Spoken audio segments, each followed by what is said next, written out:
बिस्मिल्लाहिर्रहमानिर्रहीम। अस्सलाम वालेकुम नाज़रीन, उम्मीद और दुआ करता हूँ कि आप लोग जहाँ जहाँ पर होंगे खैर आफियत से होंगे। तमाम देखने सुनने वालों को जुमा मुबारक।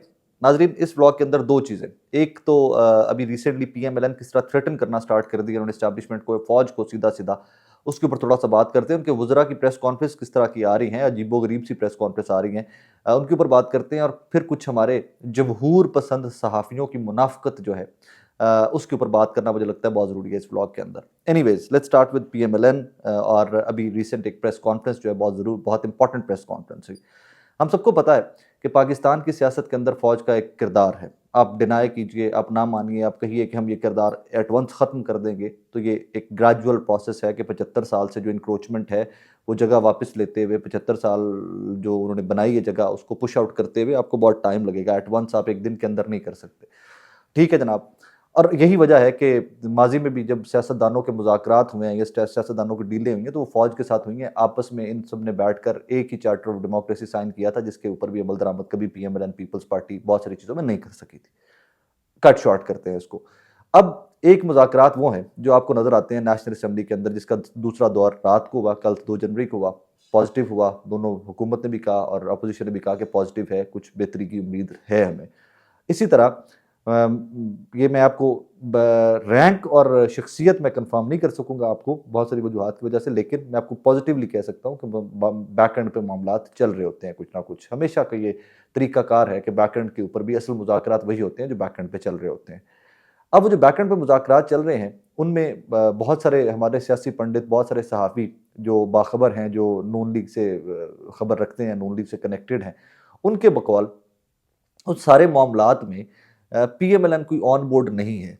कुछ मामलात में ऑन बोर्ड रखा गया है पीएमएलएन को, लेकिन कुल्ली तौर के ऊपर टोटली पीएमएलएन ऑन बोर्ड नहीं है।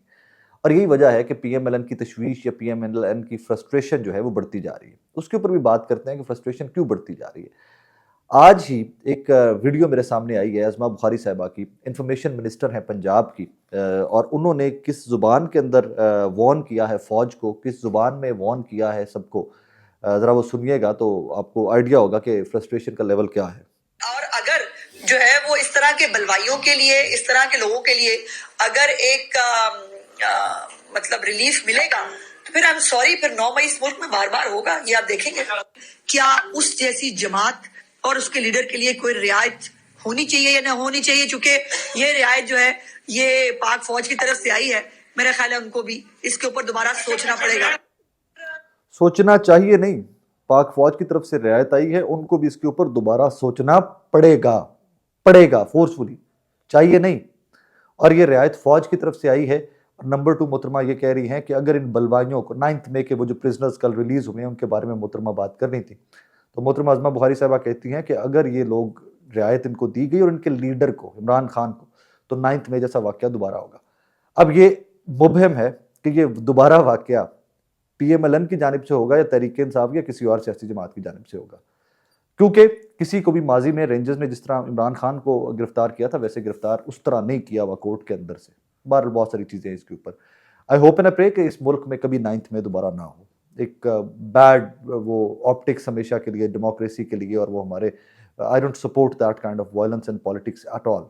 लेकिन उससे ज़्यादा दुआ शिद्दत के साथ और उससे ज़्यादा आजिज़ी के साथ मेरी अल्लाह पाक के घर में दुआ ये है कि इस मुल्क के अंदर कभी भी 8 फरवरी ना हो और इस मुल्क के अंदर कभी भी 26 नवंबर ना हो।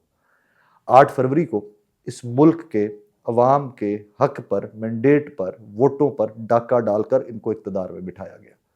26 नवंबर को अवाम पर अब अपनी फोर्सेस की जानिब से कोई भी फोर्स का आप नाम ले लीजिए, पुलिस रख लो, रेंजर्स रख लो, जो मर्जी आप रखना चाहते हो, कोई भी फोर्स, लेकिन बंदूक सरकारी थी, गोली सरकारी थी, आगे अवाम पाकिस्तान थे, गोली चली थी। अल्लाह कभी ना करे कि वो दिन भी ना कभी भी वो दिन वापस आए इस तरह का। सो जहां ये 9 मई की धमकियां देते हैं ना ये लोग, यहीं पर इनको अपने पैर जलते हुए अब दिखाई दे रहे हैं। मैं I would be very honest, मैं कभी भी उस फेवर में नहीं होता कि फौज किसी भी डेमोक्रेटिक फोर्स को, एक सियासी जमात को इक़्तिदार में लेकर, फौजी कौन होते हैं भाई? Who are they? ये मेरा काम है, मैं वोटर हूँ, आप सब देखने वाले वोटर हो, आपका काम है जिसको वोट डाला, जिसको मर्जी वोट डालना चाहो, जरदारी को डालना चाहो डाल दो यार, इमरान को डालना चाहो डाल दो यार, नवाज को डालना चाहो डाल दो, दैट इज़ योर कॉल। इसके ऊपर आपके और मेरे इस अमल में, मेरी इस चॉइस के अंदर इंटरफेरेंस नहीं होनी चाहिए। और यही एक बोन ऑफ कंटेंशन है जो इन डेज टू कम फौज की और सियासी जमातों की बढ़ती जाएगी, अगर इन सियासी जमातों में अक्ल हुई तो। इन्होंने एक, जिस तरह मैंने पहले अर्ज किया कि एक चार्टर ऑफ डेमोक्रेसी साइन किया था और उसके बाद भी वो उसके ऊपर अमल दरामद कहाँ पर हुआ है कि मुझे नज़र नहीं आता किस हद तक उसके ऊपर भी अमल दरामद हुआ था। इसी तरह अब इनकी कहानी जो है पीएमएलएन की, वो ऑफ होती दिखाई दे रही है। इनका मूड, इनका मिजाज, इनकी धमकियां, इनकी थ्रेटनिंग टोन्स बता रही हैं कि 9 मई दोबारा हो जाएगा अगर आपने इन सबको छोड़ दिया। आई एश्योर यू उस्मा बुखारी साहिबा, ऐसा कुछ नहीं होगा, ऐसा बिल्कुल कुछ भी नहीं होगा, क्योंकि आई होप एंड प्रे कि वैसा कभी नहीं दोबारा होगा कि कोई भी वजीर आजम साबिका हाई कोर्ट से रेंजेस उसको गिरफ्तार करेंगे।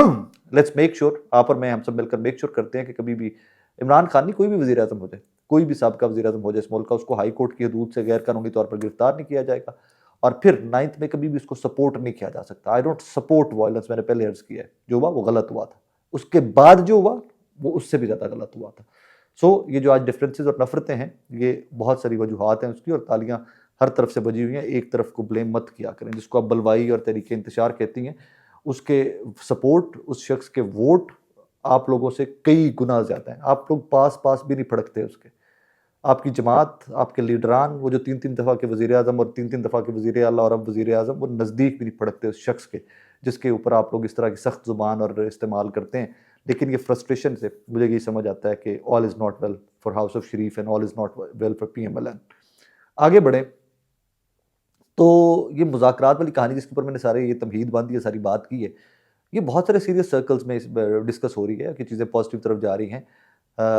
मेरी रिजर्वेशंस हैं फ़ौज के इंटरफेरेंस से, लेकिन बदकिस्मती है, क्या करें कि फ़ौज ही मेन स्टेक होल्डर है, मेन पावर है पाकिस्तान के अंदर, और इनकी इस पावर को कम करते हुए वक्त लगेगा। वक्त के साथ साथ आपकी जमहूरियत जैसे जैसे ताकतवर होती जाएगी, गैर जमहूरी कुव्वतें खुद ही बैक एंड पे या पीछे हटती चली जाएंगी, अपनी जगहों पे वापस चली जाती जाए, वक्त के साथ साथ जाती जाएंगी। अब इस जमहूरी कुव्वतों के खिलाफ आपको लगता है कि पिछले 18 से वाले इलेक्शन के बाद बहुत सारे लोग इस तरह के आए कि जो गैर जमहूरी ताकतों के जमहूरियत में interference, general Bajwa, general Fayyaz के इंटरफेरेंस के ऊपर खुलकर बोलते थे, और मुझ जैसे लोग जो जूनियर थे एट दैट टाइम बड़े इंप्रेस होते थे कि यार ये सही साफ़ी हैं, ये सही सहाफ़त का किरदार अदा कर रहे हैं, ये फ़ौज के किरदार के ऊपर तनकीद करते हैं कि तुम कौन होते हो सियासत में घुसने वाले, तुम कौन होते हो फैसले करने वाले, ये हमारे वज़ीर आज़म का इस्तेहकाक है, ये अवाम का इस्तेहकाक है, अवाम फैसले करेगी।